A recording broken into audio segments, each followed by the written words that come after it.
Mateus capítulo 7. Esse Melquisedeque era rei da cidade de Salém e sacerdote do Deus Altíssimo. Quando Abraão estava voltando da batalha em que matou os reis, Melquisedeque foi ao encontro dele e o abençoou. Abraão lhe deu a 10ª parte de tudo que ele havia tomado dos inimigos na batalha.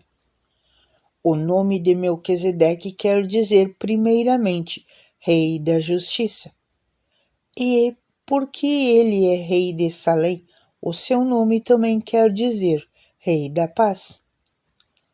Não se conhece o pai nem a mãe, nem qualquer antepassado de Melquisedeque. E também não se sabe nada sobre o seu nascimento ou sobre a sua morte. Por ser como o Filho de Deus, ele continuou sacerdote para sempre. Vejam como Melquisedeque era grande. Abraão, o patriarca, lhe deu a 10ª parte de tudo o que havia tomado dos inimigos na batalha. Conforme a lei de Moisés, os sacerdotes que são descendentes de Levi têm a obrigação de receber do povo a 10ª parte de tudo. Eles recebem dos seus próprios patrícios, embora esses também sejam descendentes de Abraão.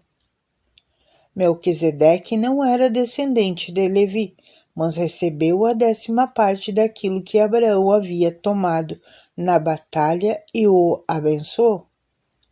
Sim, abençoou o próprio Abraão, que havia recebido as promessas de Deus. Não há dúvida de que aquele que abençoa é mais importante do que aquele que é abençoado. No caso dos sacerdotes, a 10ª parte é recebida por homens que um dia vão morrer. Mas no caso de Melquisedeque, como dizem as Escrituras Sagradas, a 10ª parte foi recebida por alguém que continua vivo. Portanto, quando Abraão pagou a 10ª parte, Levi, cujos descendentes recebem a 10ª parte, também pagou. Pois Levi não tinha nascido e, por assim dizer, ainda estava no corpo do seu antepassado, Abraão, quando este se encontrou com Melquisedeque. A lei que o povo de Israel recebeu se baseia no sacerdote dos levitas. Ora, se o trabalho dos sacerdotes levitas tivesse sido perfeito, não haveria necessidade de aparecer outro tipo de sacerdote, de ordem do sacerdote de Melquisedeque, e não da ordem de Arão. Pois quando se muda o sacerdote, a lei também precisa ser mudada.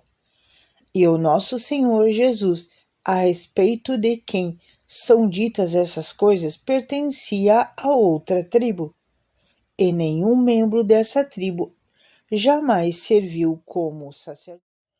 É sabido que por nascimento Jesus, o nosso Senhor, pertencia à tribo de Judá. E Moisés não disse nada dessa tribo quando falou a respeito de sacerdotes. E tudo isso se torna bem mais claro, pois surgiu um sacerdote diferente, parecido com Melquisedeque. Ele não foi feito sacerdote pelas leis ou regras humanas, porém se tornou sacerdote por meio do poder de uma vida que não tem fim. Porque as Escrituras Sagradas dizem: você será sacerdote para sempre, da ordem do sacerdote de Melquisedeque. Assim, a regra antiga foi anulada porque era fraca e inútil, pois a lei não podia aperfeiçoar nada. Mas agora Deus nos deu uma esperança melhor, por meio do qual chegamos perto dele. Além disso, há o juramento de Deus. Não houve juramento quando os outros se tornaram sacerdotes. Porém, houve juramento quando Jesus se tornou sacerdote, pois Deus lhe disse: O Senhor jurou e não voltará atrás. Ele disse: Você será sacerdote para sempre. Portanto, essa diferença também faz com que Jesus seja a garantia de uma aliança melhor.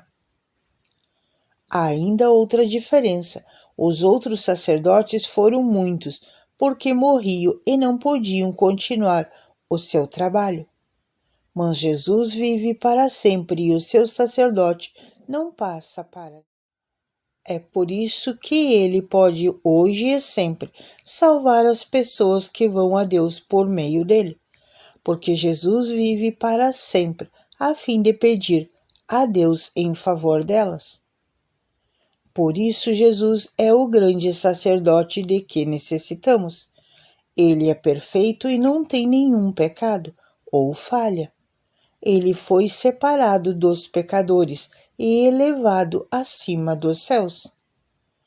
Ele não é como os outros grandes sacerdotes, não precisa oferecer sacrifício todos os dias. Primeiro pelos seus próprios pecados e depois pelos pecados do povo. Ele ofereceu um sacrifício uma vez por todas, quando se ofereceu a si mesmo. A lei de Moisés escolheu homens que são imperfeitos para serem grandes sacerdotes. Mas pela promessa feita com o juramento, a qual veio depois da lei de Moisés, Deus escolheu o Filho que se tornou perfeito para sempre.